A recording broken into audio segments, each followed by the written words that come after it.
Former President Donald Trump blasting the protesters during a campaign stop in Waukesha this afternoon. 12 News political director Matt Smith on the campaign trail tonight.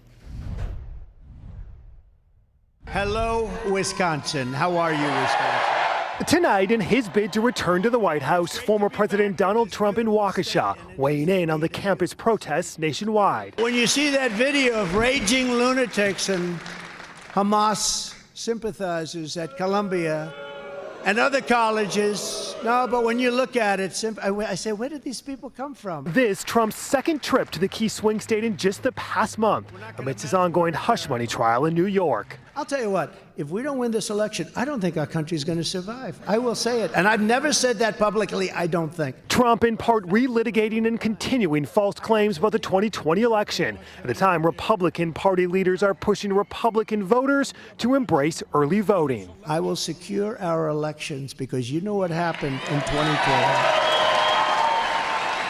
Our goal will be one-day voting with paper ballots, proof of citizenship, and voter ID. How is the early voting message resonating? Trump continues to send some mixed messages on that. Yeah, the president was really clear in a quote last week talking about absentee voting, election day, same-day voting. He was very good, as you know.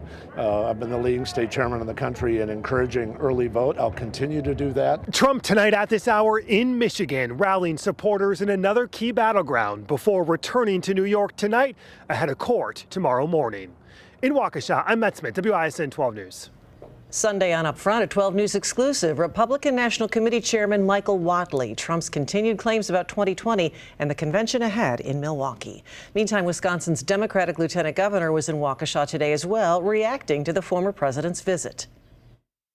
November's election will determine whether women in the United States have reproductive freedom or whether Trump's new administration will continue to control women's health care decisions. President Biden, Vice President Harris, and Democrats will always protect a woman's right to choose. The Democratic response.